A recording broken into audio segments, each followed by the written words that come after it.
Subject. Moving on. Derek, I'm sorry, but I can't do this anymore. I need to feel alive again. You've become a stranger. There's someone else. He's moved in. The house is his now. The accounts are mine. I've filed for divorce. The paperwork will be waiting when you're back. Take care of yourself. That was the email. No goodbye. No explanation. Just a screenshot of our empty bank account and her new last name on the footer. I was standing outside the tactical comms tent in southern Iraq, boots still dusty from the last sweep. 15 years in Army Intel, 3 tours. Not once had I been hit like that. I didn't scream, didn't tell anyone, just exhaled. My name is Derek McAllister. I'm 38 years old. I've served in 7 countries, neutralized threats in 5 languages, and rebuilt villages after drone strikes. My wife, Emily, had been with me for 11 of those years. She once told me I was her oak, strong, immovable, dependable. Now she said I was a ghost. I closed the sat link and stared at the desert, sun bleeding through the haze. My team moved around me, loading gear, cleaning weapons, joking about the next mission. I didn't join them. I walked into the comms tent and asked for the encrypted line. Need to confirm a logistics transfer, I said. Nobody asked questions. Intel officers always have ghosts. I made 3 calls. First was to Lisa Burnham, my lawyer in Charlotte, family law specialist. She owed me. Helped her brother clear a security nightmare 5 years ago. Second was to Danner and Fole, private asset investigation and fraud recovery, boutique firm, expensive, effective. Third, wasn't in any contact list, just a name and a phrase. Ghostwire, a former NSA contractor turned cyber mercenary. We crossed paths in Syria. I saved his life during a blackout. He told me, if anyone ever erases you, I'll erase them back. He picked up after 2 rings. McAllister? She took the house, I said. The money. Everything she thinks I own. She know about the rest? No. Then let's keep it that way. I sent him the coordinates of her cloud storage, email access, phone carrier metadata. He didn't reply. He didn't need to. I left the tent, put on my helmet, and rejoined the squad. Nobody noticed anything different. That's the trick. You learn to bleed in silence. Emily and I met when I was stationed at Fort Bragg. She was 25, just out of grad school. I was already a veteran, 2 deployments deep. She liked that I was grounded, serious, structured. She said I made her feel safe. When we got married, I built everything around her, bought the house, paid off her student loans, put her name on the accounts. When she said she wanted to open her own yoga studio, I emptied my personal savings to fund it. I never asked for anything in return. I just wanted a partner who didn't flinch when I disappeared for 8 months. Somewhere along the way, safety started to feel like boredom to her. Last year, she started posting more pictures without me. Girls' nights, spa retreats, weekend trips that didn't include return tickets. I noticed, but noticing and confronting aren't the same thing. She stopped calling me Derek, started calling me Sergeant. A joke, one that never made me laugh. 2 months ago, she started signing emails as M, a name she never used when we met. Now she was M again, and she'd filed the paperwork to make sure I was out of the picture for good. Back at the FOB, I ate alone, went through protocol checklists, cleaned my weapon with mechanical precision. Everyone thought I was preparing for extraction. I was preparing for war. I didn't need her back. I didn't want revenge.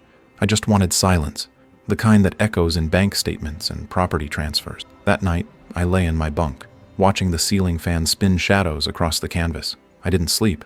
I didn't want to. At 0400, I pulled out a small black notebook I'd kept hidden for over a decade. Inside were passcodes, shell company addresses, redundancy maps for every asset I owned. She thought she took everything. She never asked what else there was. At 0600, the convoy began loading out. Dust kicked up across the compound as armored transports rolled toward the gate. My unit joked about going home. Football, real coffee, cold beer. I said nothing, just slung my rifle and got in. The extraction was clean. No gunfire, no alarms, just the quiet hum of engines and the familiar weight of gear pressing into my spine. As the C-130 lifted off the tarmac, I stared out the window and watched the desert vanish beneath the clouds. She took the house. She took the car. She took my name off everything she thought mattered. I didn't argue, didn't contest. I just rewrote the mission. I met Emily at a 4th of July cookout hosted by a retired colonel. I'd just come back from deployment. She was fresh out of Duke with a degree in communications and a bright future in nonprofit PR. She wasn't like the others. She didn't fawn over the uniform, didn't ask about combat stories. She asked what I read, what my childhood was like. I told her I didn't have one. Grew up bouncing between foster homes, aging out with nothing but a high school diploma and a third-hand duffel bag. She didn't flinch. I like that you're solid, she said. like nothing shakes you. That was her first mistake. When we got married, she brought dreams. I brought structure.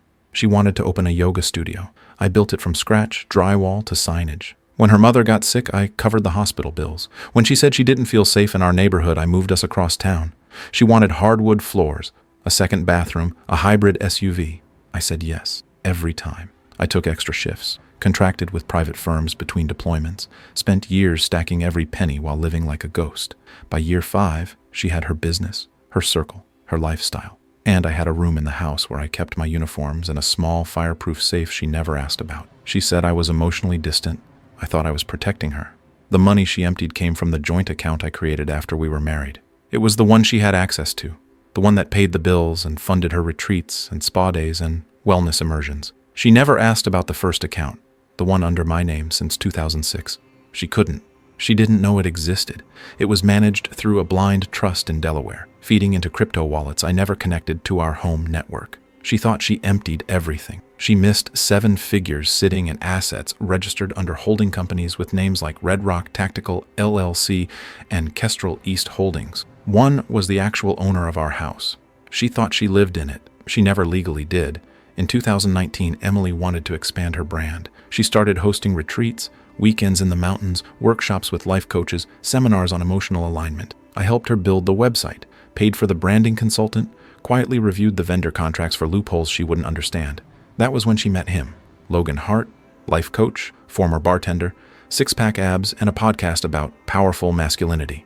She told me about him once, said he was refreshing. I nodded, took note of the name, searched him that night from a secure laptop. No tax records, no corporate filing, 3 active lawsuits. I archived the results. I didn't confront her. Not then, but I started planning. Emily's studio was registered under E. McAllister Wellness Incorporated.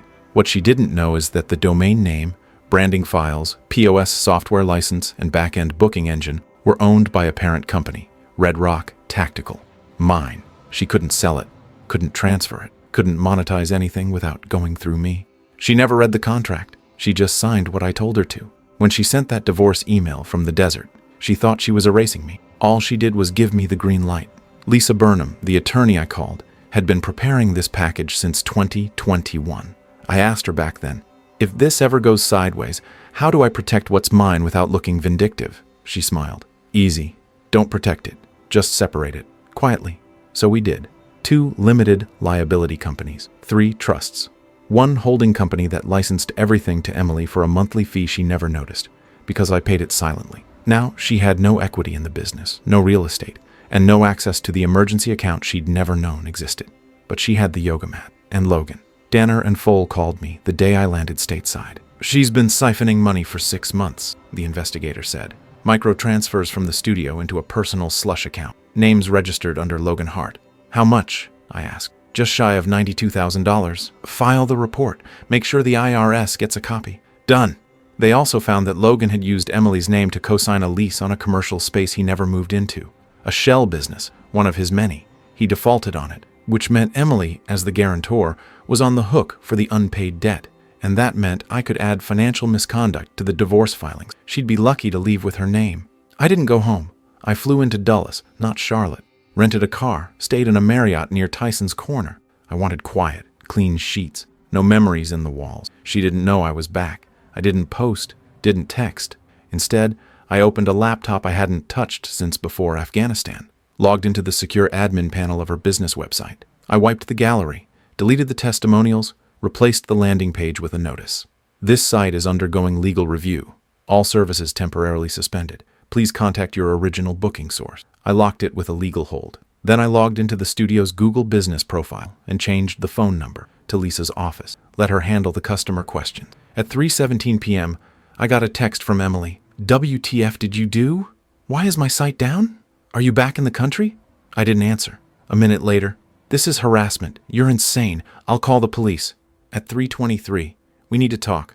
At 3:42, please. I put the phone face down and took a shower. Ordered room service. Slept. The next morning, I called the bank where she held her new account, the one she moved all the savings. I faxed over a copy of the fraud report, the investigation summary, and a court-signed injunction Lisa had secured at 8:02 that morning. By 9 a.m., the account was frozen. At 9:45, She tried to log in. 10:02, she called. Blocked. I spent the rest of the day drafting an email to Logan. Subject, your move. Body. Mr. Hart, I know about the accounts, the lease, the corporate fraud. I know you've used her, but just so we're clear, she co-signed your failure. The next document you'll see is a debt acquisition notice. The collector is me. Welcome to the part where you get everything you want. DM. I didn't hit send. Not yet, but it felt good to write.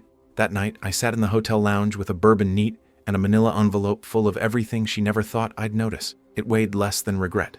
I thought about the 4th of July cookout, her hand in mine, the way she said safe like it was sacred. Now I understood what she really meant. Safe to leave, safe to replace. That was fine, because I wasn't her oak anymore. I was the wildfire. Emily still hadn't seen me. It had been 6 days since I landed stateside, and her texts had slowed from rage to confusion to silence. She knew something was happening. Her site was still down, her accounts frozen, her client bookings canceled without explanation, but she didn't know how, or from where. She assumed I'd lawyer up, come back swinging, maybe cry, maybe beginning. She didn't expect that. Logan's Instagram went dark on. Before that, motivational quotes, shirtless, a video of a paddleboard, nothing, the last po for a joint venture, the realignment.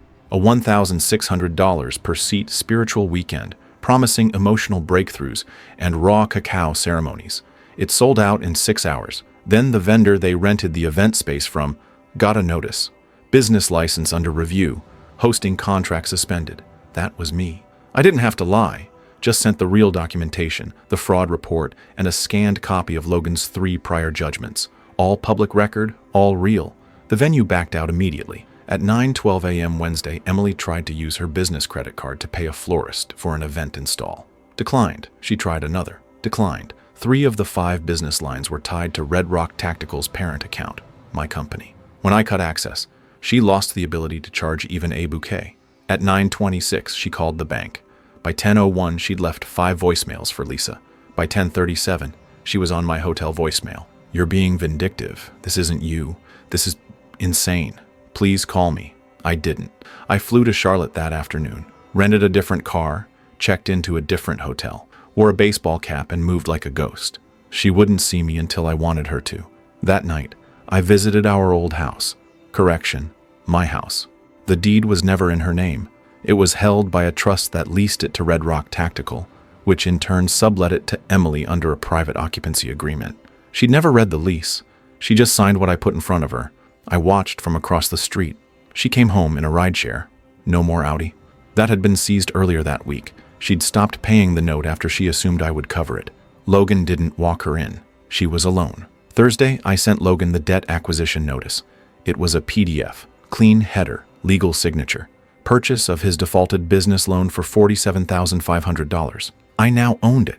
Within 24 hours, I filed notice of intent to collect and placed a lien on any income he tried to claim via digital platforms, including influencer sponsorships and event registrations.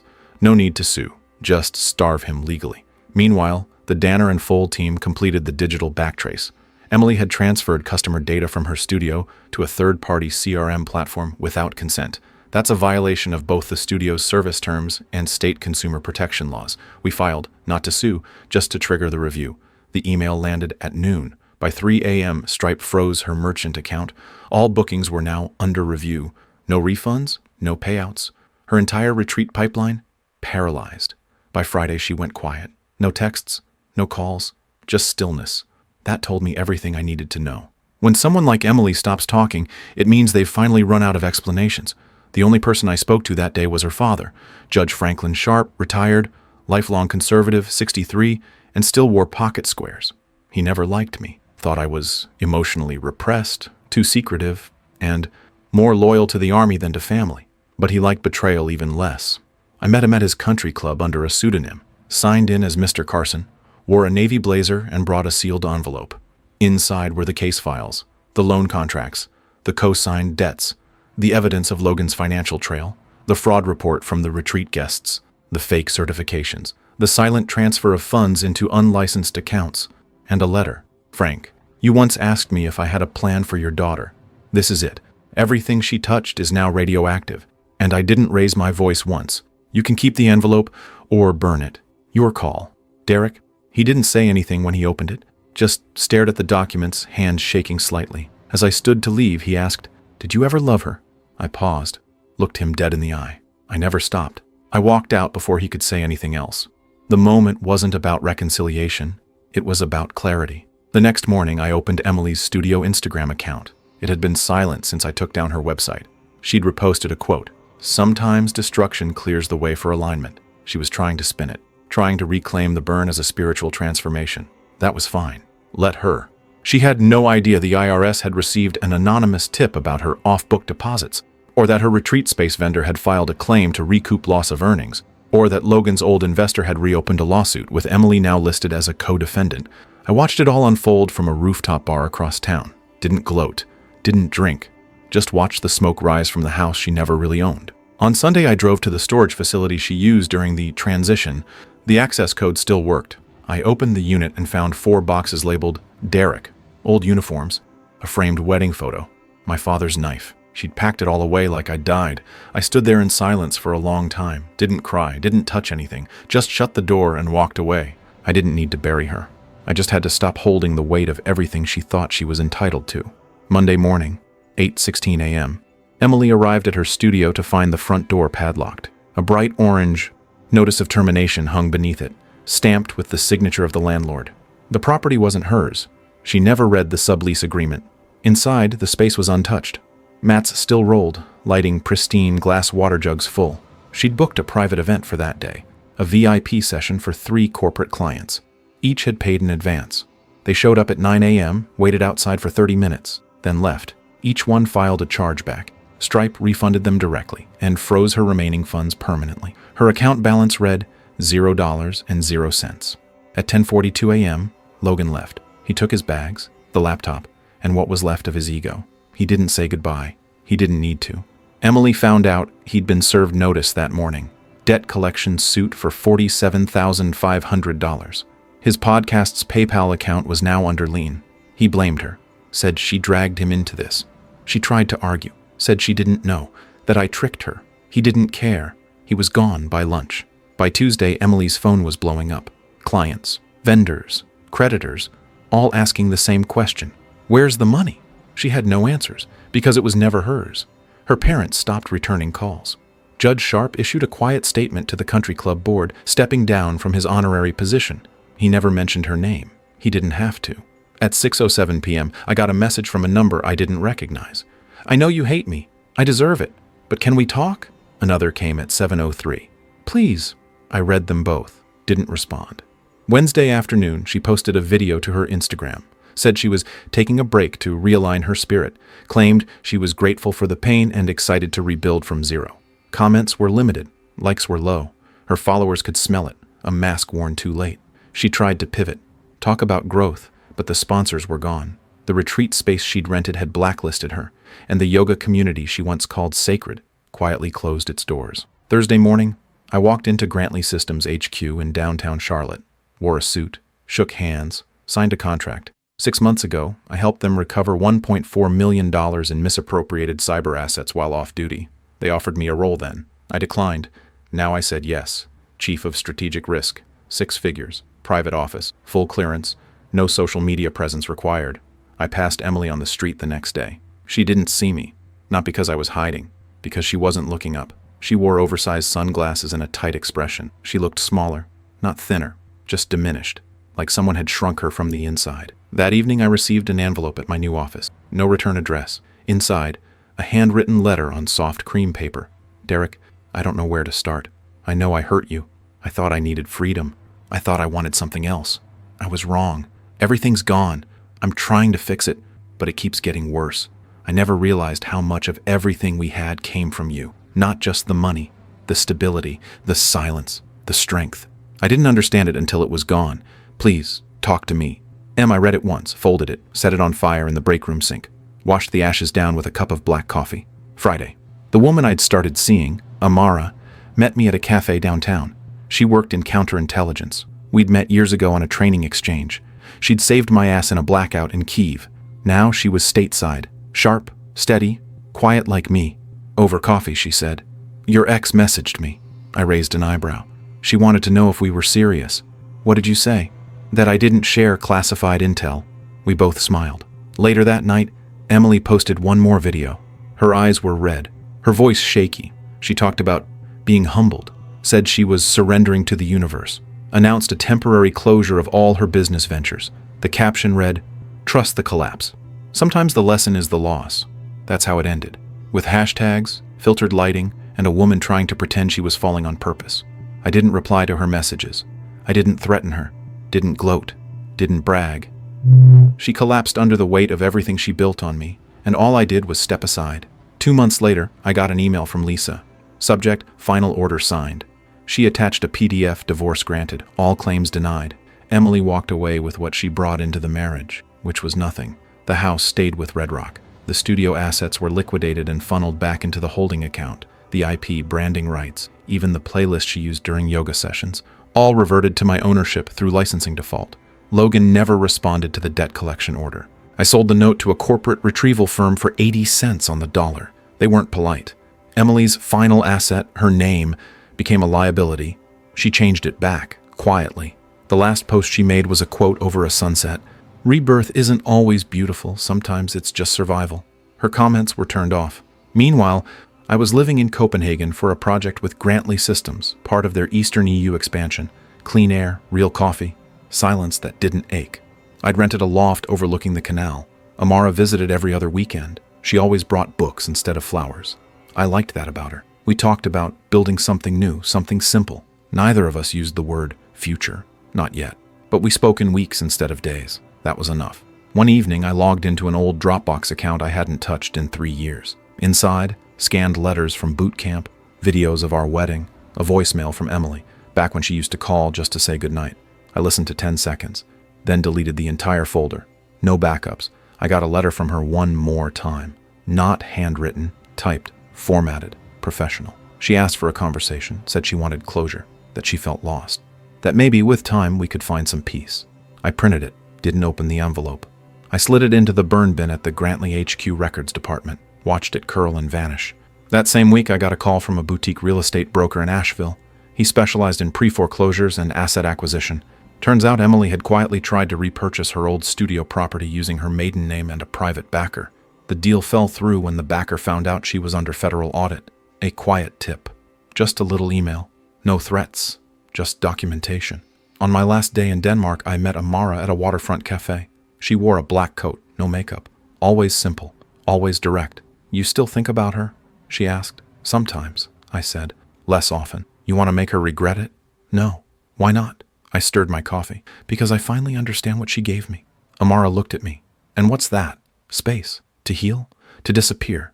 We walked along the canal in silence. The wind carried the scent of oak and rain. Boats drifted in slow lines across the water. Amara slipped her hand into mine. For the first time in years, I didn't flinch. Back in the States, I got a call from Danner and Fole. The investigator sounded amused. "You know that last fraud report we filed? Triggered a deeper sweep. Turns out her new LLC used federal grant money under false pretense. And she's disqualified from future business loans for 5 years." I nodded. "Anything else?" "Number, that's the end of it." "Good." I closed the laptop, poured a glass of bourbon, sat on the balcony and watched the sky fold in on itself. No rage, no thrill, just the silence of a mission completed. She once told me I made her feel safe. That was the problem. She thought safety was weakness, thought loyalty was silence, thought the oak tree would never move. She was wrong. She said she needed to feel alive again. I understand now. So did I. Turns out, peace doesn't come from revenge. It comes from erasing the version of yourself that ever needed to be understood. That's all for this story. I'll be back with another one. If you haven't already, please consider subscribing to the channel. It motivates me to create more content like this.